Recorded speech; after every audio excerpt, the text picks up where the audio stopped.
Hello, hello. Welcome back. Today, we're going to look at linked list cycle.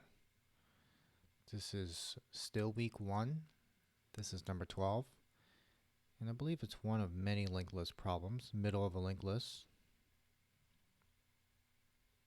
I guess it's one of 2.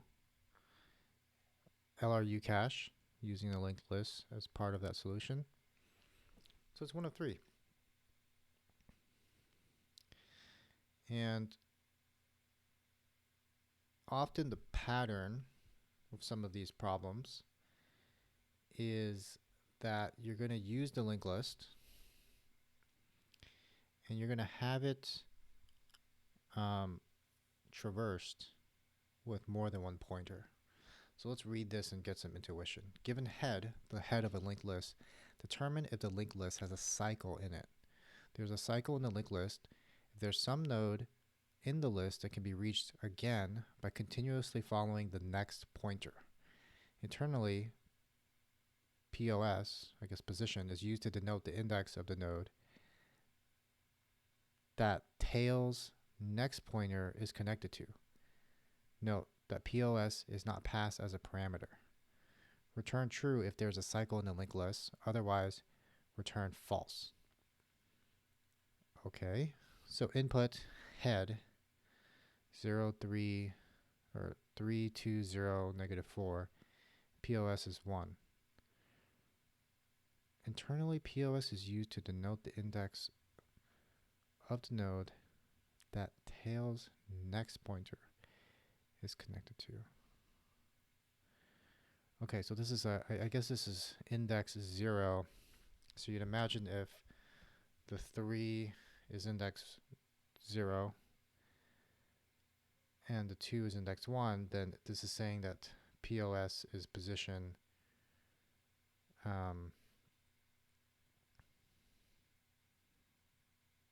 is, I guess, position 1 here. Okay, it's an interesting way to put it. Oops. Let's make this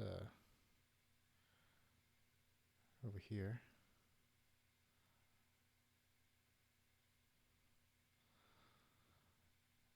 Okay, so there's a cycle in the linked list where the tail connects to the first node. Example 2. Head is 1, 0, and then the positions. Okay, so it's pointing back to here. And here the position is -1 because there is no position that's pointing back.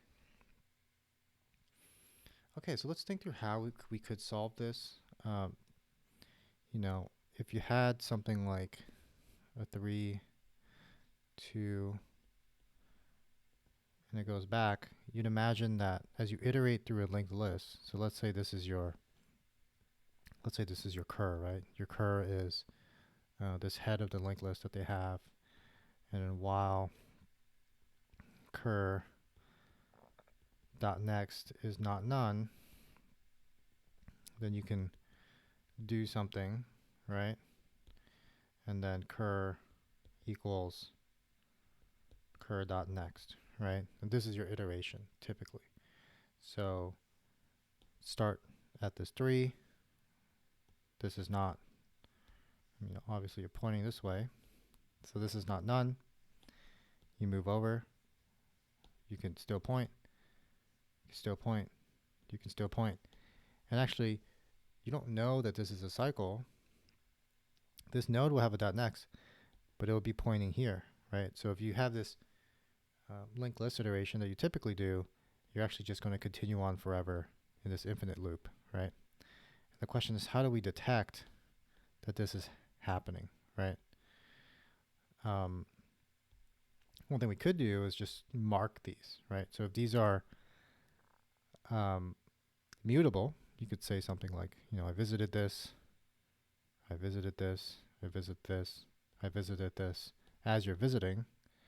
And then when you come back to one that you already visited, then you're going to know that you have a cycle, right? You've made the change before. Now, we can totally do this, right? And what would be the runtime? Well, we don't know if we can do this. If we can mutate the list, we can do it. You know, Python's not going to be real strict about mutating the instance variables of a class. So we can probably just do self.visited equals true, and then we can check it on every one. And that's going to be runtime of O of n. We're going to go through all of them. It's also going to be space O of n, right? We're adding an additional piece of data to each one of these. So it's space O of n. Now, if you're in this type of problem, natural thing that you're going to have to think about is, can we do better? Can we do better than this solution that is space O of n? Because, you know, the interviewer will probably want in their head runtime O of n space constant, right? So let's just get right to the solution of most of these linked list problems. It seems like one of the ways to solve it is to have multiple pointers. So what does that mean? Instead of these V's, right, or instead of these check marks to say visited, we're going to have multiple pointers, right? We're going to have a pointer here, let's say, and a pointer here. And the way that we'll think about it is that this one will be faster than this one. This will be the slow pointer. This will be the fast pointer, right? And what does that mean? It means that when this pointer moves one space, this pointer is actually moving two spaces. When this pointer moves one space, this pointer moves two spaces, right? Here and then back to here. When this pointer moves one space, this pointer moves two spaces, right? And here they're on the same space. They were on the same space here, and then now they're on the same space here again. And think about the intuition behind this, right?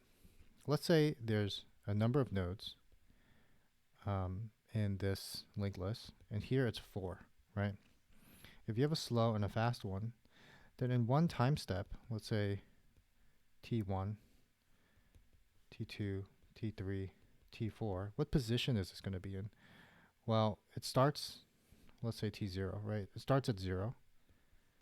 And in one time step, it's going to go to 1. This will go to 2. And then in this one, this will go to 3.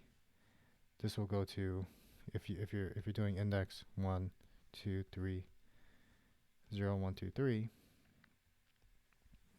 then this will go to 1.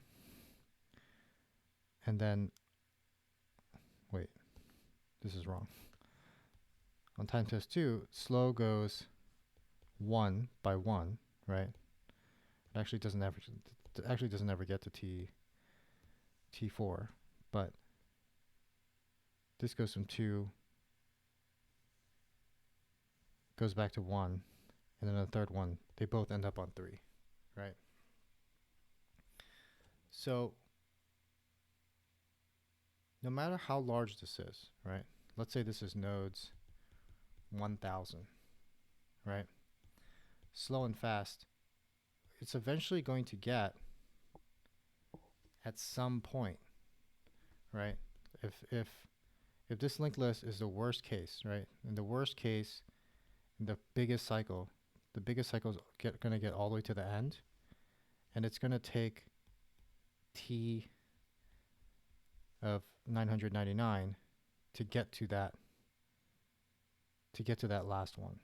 Or it's going to take T1000 for the slow to get to position 1000, and for the fast to also get to position 1000, right? In this worst case of the biggest cycle. What if there's a smaller cycle? What if fast goes back to here? Well, then slow is going to take a long time, while fast just goes in a circle, right? Just goes in a circle waiting for slow to catch up, waiting for slow to catch up. So if you think about it, there's only a couple positions that slow and fast are going to be in as slow approaches the end, right?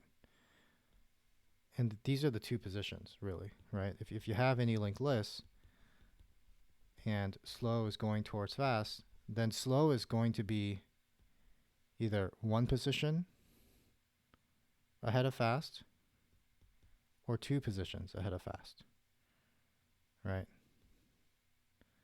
Eventually. Like eventually, if there is a cycle, fast is going to catch up. And it doesn't matter how far or how close it is that they would catch up.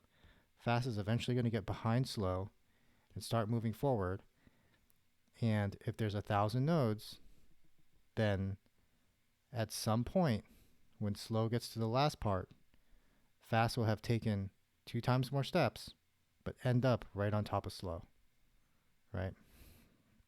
So these are the two positions that we have to think about when fast is only one position away and when fast is 2 positions away. So we know that if fast is always taking 2 steps, slow is always taking 1 step, we're guaranteed to catch up to slow, right? And if that's a little confusing, I could maybe make a couple tables. So if there's 100 nodes in a linked list, you know,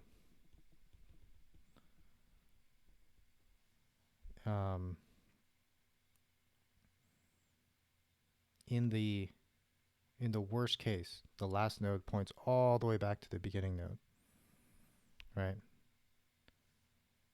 When slow is in the middle, the exact middle, fast is going to be at the exact end. As slow approaches towards the end, fast will have started from the beginning and completely caught up to slow. Because if fast is 2 times faster than slow, it's going to move 2 times more nodes, right? So for 100 nodes in 50 steps, slow is going to be at 50 and fast is going to be at 100, right?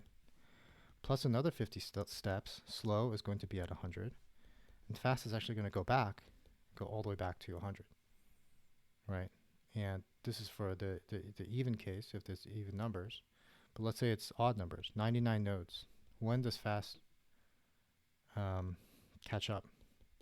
Right, 99 nodes, let's say there's 50 steps. At 50 steps, slow is going to be at 50. Fast is going to be at, it's not going to be 100 because, 99th node, 100 actually, let's say in this worst case goes all the way back. 100 goes all the way back. 100. So at fast is going to be at position, let's say 1. It's index 0, but for the sake of this one, let's just say position 1. When is it going to catch up? Well, the slow get to 99, let's say. When does slow get to 99? It's plus 49 time steps, right? 49 times 2 is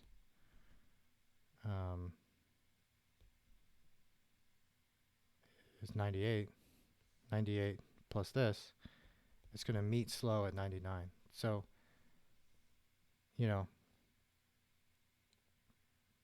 this is a really good way, if you have some fast and some slow pointer, it's a good way to check if you have a cycle, because you're guaranteed that this fast pointer and this slow pointer are going to end up at the same position at some point again, right? So, what's the code for this? Well, it's the same thing as here, right? So we have a current head, well, cur.next, this other thing, but instead of cur, there's like a left. Well, it's not left, but there's a slow pointer, and it starts, starts at the head. There's a fast, and it starts at the head. And while, while slow is still progressing, right?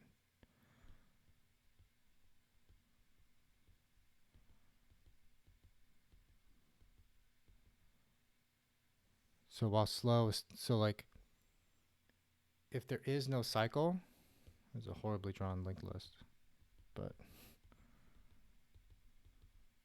let's say there is no cycle, then the slow is actually going to get to a point where it's the end, right?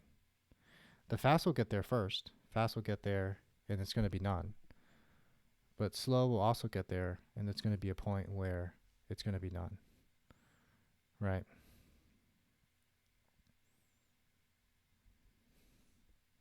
And I guess instead of while slow, I guess while fast would be just as good. So while fast dot next is not none, then we're going to progress, right? So slow is going to progress forward to slow dot next. Fast is going to progress forward to fast dot next dot next.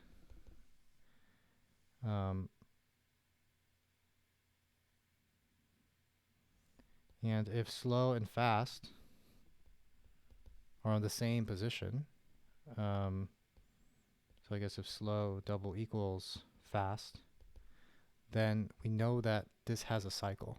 We've done the looping, right? It will be behind, it will loop forward.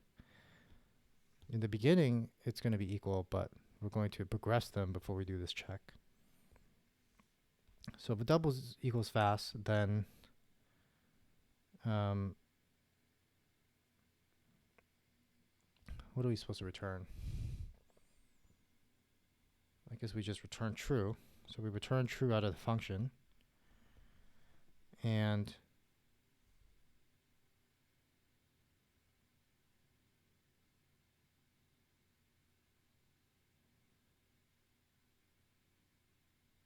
I don't know that this condition is the thing we want to stop on, now that I'm looking at it.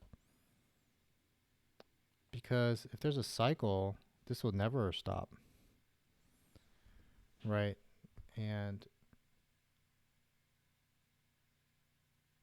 But if there's a cycle, we eventually get to here. So maybe this is the perfectly fine condition. Hope you can tell I don't do these videos with any practice. Basically doing these questions from scratch, but this is my thinking process. What happens if there's a cycle? So case 1, cycle. If there's a cycle, this for sure happens. So I'm fine. Case 2 is no cycle. If there's no cycle, then fast.next actually is none. And we're done. So I guess outside of here, we just return true. I mean, we return false. Are we supposed to return false or -1? I guess we just return false. I think this is the code. I can't be positive. But as we type this, as we're actually programming, I think I'll get a better sense of how this problem should be laid out. So let's just look at this, make this smaller, and consider our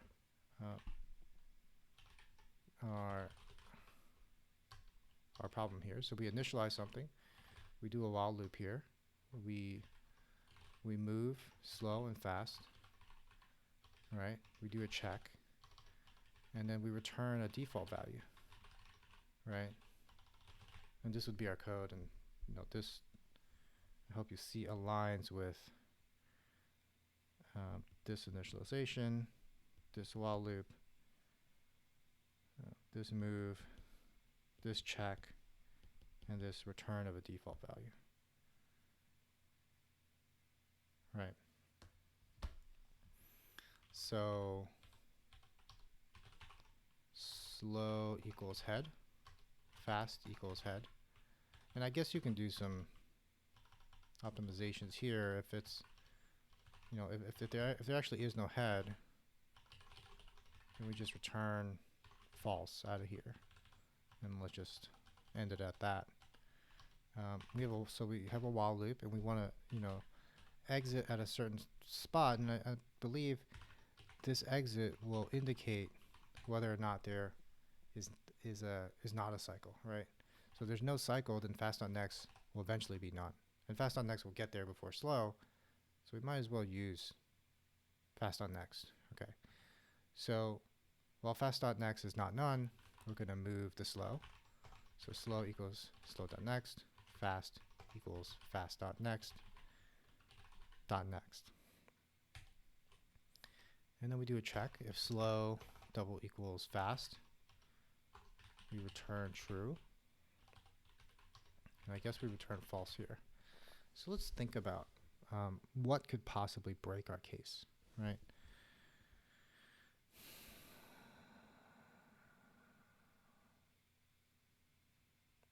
What can possibly break our case? Let's think this through.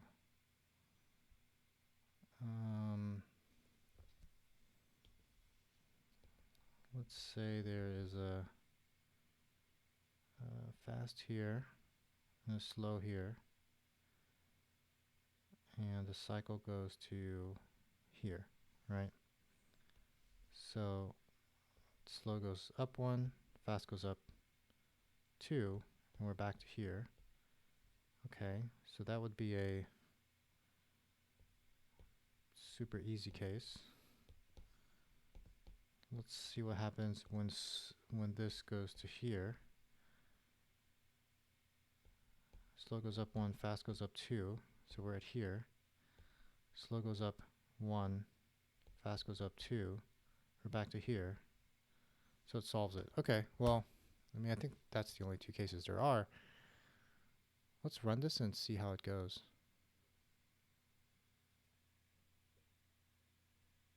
Let's run this.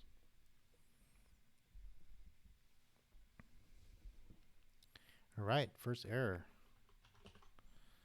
Just gonna have to really pay attention. When you're outside of your IDE of choice, you're not gonna have your tools that you want. Okay, so let's submit this. There could be some edge cases we're not looking for, but I just can't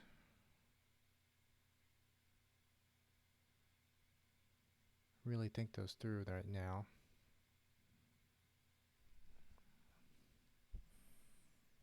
I'm thinking like what type of list could possibly break this.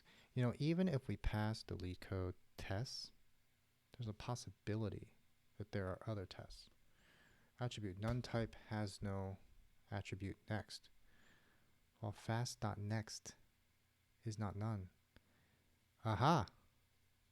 Totally, because fast could totally become the none, right? Because it's fast.next. Totally. Okay. So while fast.next, so while fast is not none, because fast can be none, and fast.next is not none, then we do this. This is a totally valid, I don't even know this is an edge case, totally valid thing that you have to look for. You have to look that fast.next is not none. Okay, so runtime 53, great. This is a good solution. Now 53 maybe causes you to think, could we do better? Could we do faster?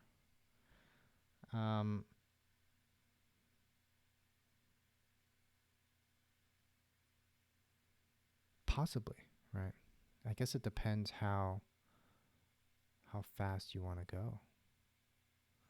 You know, maybe fast should go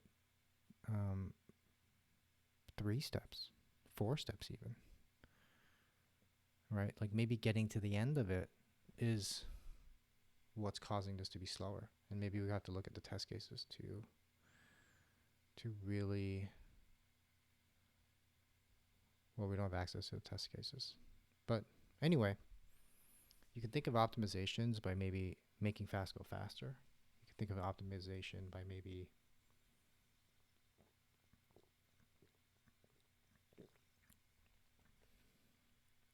using visited, right? If we can edit this, what would it be like if we can edit this? Right, so if we can edit, well, we'll probably just keep this. Right, so the code would be like this one, right? So if you can do cur equals head, while cur.next is not none, then do something, right? And then cur equals cur dot head. Then maybe we can say if cur dot visited, right, return true, there's a cycle, or else, and then you do cur visited equals true. Maybe we can add this here. And then if there's no cycle, we return false. I wonder if this works. I'm actually not sure. So this is 53 and 34. So this should take linear space. This should take way more memory.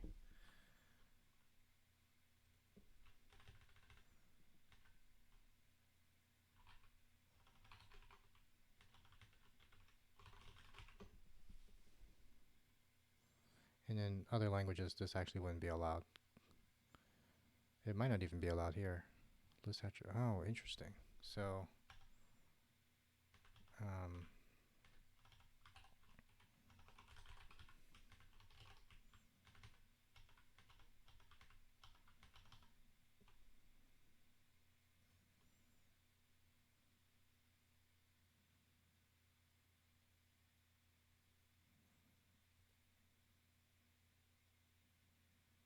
okay.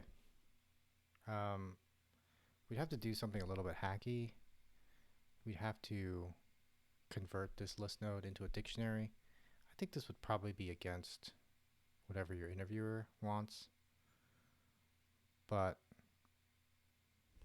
you know, let's see if there's a way we can hack around this. If you're using something like Java or something, this will probably be very much not allowed.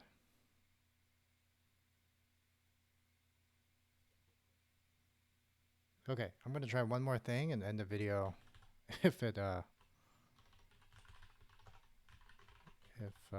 doesn't work. So I'm going to do the opposite. Instead of mutating it, I'm just going to have this set. If it's visited, I'm going to return true.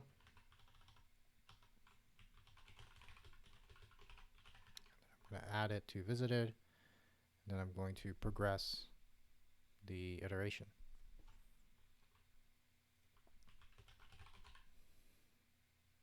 Good. User right attribute there. All right. Can I beat the runtime and explode the memory? All right, runtime. 95%. So it's much faster. And the memory is a bit more. So 19 versus, I forgot what it was before, but yeah, runtime is much faster.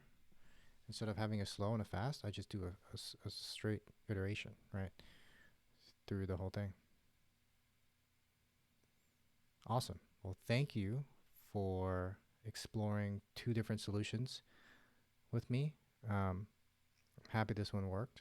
Happy it got 95% runtime. And, you know, I'm going to be posting the grind 75s. So like the videos that you do like, and maybe I'll focus on those data structures.